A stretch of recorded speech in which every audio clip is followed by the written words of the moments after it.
I think it's particularly tough for younger folks. I think, he's someone who just loves being out and around the city and has so many friends and loves to go out. And it's really strange that the only connection you can have to your friends is online. And, I think it's been a little challenge for him, but he's finding his way through. But I appreciate the question. And Lisa, I hope you and your family are doing well and are, finding a way to make sense of this and most importantly, are staying healthy. Next, we have Erin from Politico. Hi, Mr. Mayor. I wanted to follow up on the lawsuit brought by the Corrections Union, which I think you addressed on Twitter last night, and you said that the 24-hour shifts were going to end. I'm hoping you can speak to, if you've looked into it all, how that happened, and have they already ended, or when are they going to end? And then also, the other concern that was raised in the lawsuit was about going back to work without being confirmed to be negative for coronavirus. Is the city going to do anything about that aspect of it? Okay, thank you for the question, Erin. I'll just preface by saying when there's a lawsuit, I always have to be a little careful with my words. We always want to try and resolve issues like this with our colleagues in labor. And my door is always open. I know our first Deputy Mayor, Dean Frullahan's been talking constantly to the president of the Corrections Officers Union throughout this crisis and before. So our door is always open, and we always prefer to try and resolve things without a lawsuit, and a lot of times I don't think it's necessary. But given that there is a lawsuit, I'll be a little careful. The first part, though, I can say very bluntly, there never should have been 24-hour shifts. It really was just a horrible mistake. People, our officers, our supervisors are going through so much. They've got a tough job already. This was just a dumb managerial mistake, and one that I do not accept, and that's why I was quite clear in saying, no, it's not going to be allowed from this point on ever. The reality is that, look, in the first weeks of this crisis, I think everyone was trying to figure out how to manage. Workforces all over the city were depleted. I get that that was a real challenge. I don't belittle that for a moment. But there's always an option, unless there's literally no one else available. 24-hour shift just doesn't make sense. And my strong impression was there were other options here, and that's what I want to see happen, that we not do that again. On the testing, look, we've had a pretty clear standard across all of our first responder agencies and public safety agencies and public health care. There's a pretty clear standard of how people who are coming back off the disease, what those indicators are. Dr. Barbeau has spoken to it many times. The test is not the only way to know if someone's well enough to come back. So we're going to stick with the standard that we've been using. When we go forward into the test and trace phase, of course, there'll be so much more testing around in general that will be a different reality. But this situation we're in now, the fact is the standard has been applied, consistently, as to the best of my understanding. So that's all I'll say about it right now. Next, we have Melissa from News 4 New York. Hi, good morning, Mr. Mayor. How are you? Good, Melissa. How you been? Okay, thank you. You may know we've been reporting on the situation at the Vernon houses in Brooklyn. These residents have been without gas for 30 days now, so as you can imagine, their ability to afford food right now is even further impacted since they can't cook. Can you tell us anything about why have they been without gas for all these weeks? And why are they getting snacks from the city instead of meals? And what are you doing to help them? Yeah, thank you, Melissa. It's an important question. Now, it's horrible. I feel for everyone who lives in that development because this is one of the most frustrating realities in public housing when the gas goes out and it requires this massive repair effort. It's not like, most of us think about, oh, there's a gas problem, it's a simple repair. Not in public housing in many cases. These are buildings, a lot of them are 50, 60, 70 years old, and they are in really tough shape. They should have been rehabbed decades ago. They weren't. The way that the systems work, to the best of my understanding, I've had a number of conversations with the general manager of NYCHA Vito Mostacciolo about this. He's worked tirelessly trying to improve the situation all over public housing, but these buildings require going floor by floor, and in some cases I even think apartment by apartment, literally going into walls and resetting the apparatus. It's a very, very labor-intensive effort. There's no switch you just flick, and it's all about just the age and the tough shape these buildings are in. So it's horrible it takes so long, but there is a reason it takes so long. And this is why, when we get back to all the other things we need to do in this city, this is why it's so important to go into this intensive effort that we've put forward to rehab, a huge number of our buildings because they need it.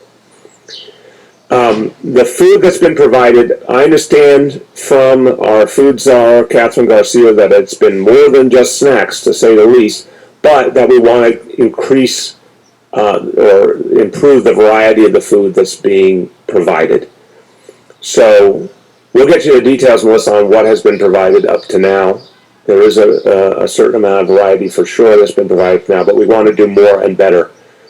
Right now, additional food is being brought in, more variety of foods being brought in to help the residents get through the time until we're done here. But I want to make sure, I feel very badly for the residents of this development. I want to make sure they have all the food they need and quality food, and that these repairs are made as quickly as humanly possible.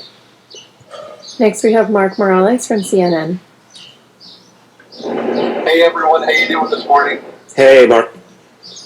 So I wanted to ask about antibody tests for first responders. What's the process for that, and at what stage are they at? Have you developed the test yet? Hey, Mark, you're coming in and out. This happened before, I think, one time. I don't know what kind of, it sounds like you're in a car or something, but if you could get closer to the microphone, you're coming in and out. Right, is this a little better? Yeah, try. Can you hear me? Yeah, go ahead. Tests for first responders. Where does that stand? Like, is there a fund determined yet, or is there any tests available for them yet? Okay, we're working on this issue now, and I think Mark, the simple way to say it, and our whole healthcare team has been working on this, is we are hopeful, but there's still unanswered questions that we're trying to resolve quickly. At some point, I want to see us use antibody testing. I think it could be very valuable. Again, a number of conversations are underway trying to lock that down, and as soon as we have an announcement, we'll make it. It's been a little hard to resolve making sure that what we get is the most reliable antibody test. There's lots of different varieties, as I understand it, from our healthcare leadership.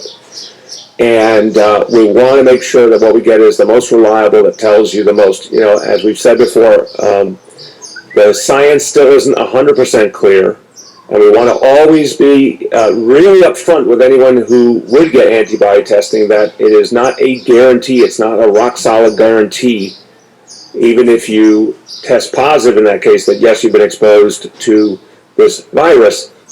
It doesn't 100% guarantee you can't get it again.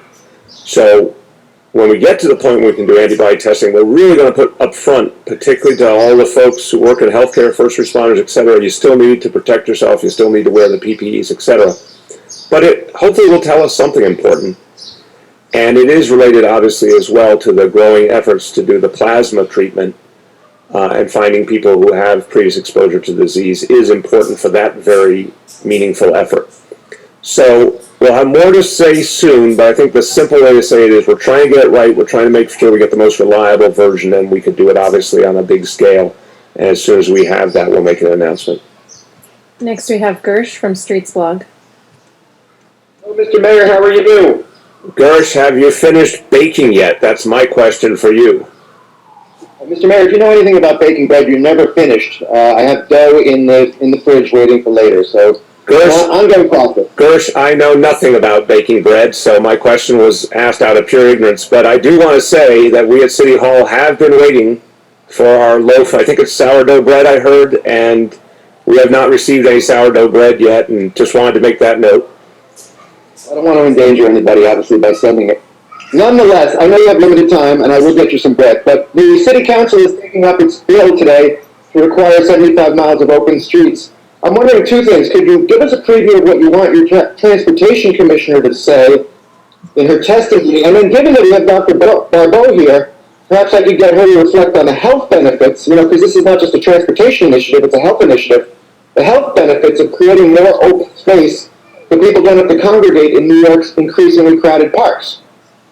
So, first of all, as I've said previously, Gersh, we want to work with the city council.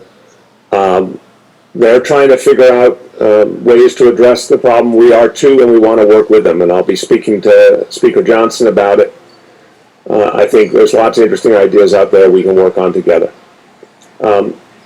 Second, I had a long talk yesterday with Commissioner Trottenberg and Commissioner Shea, and we continue to want to find every way to protect people. I think that's a fair point you make. For example, if parks are going to get more crowded in the warmer weather, which we keep hearing is coming but never seems to be here very long, but we anticipate, obviously, that parks will get more crowded, and we want to think creatively with the council about ways to address that. That's a very real issue.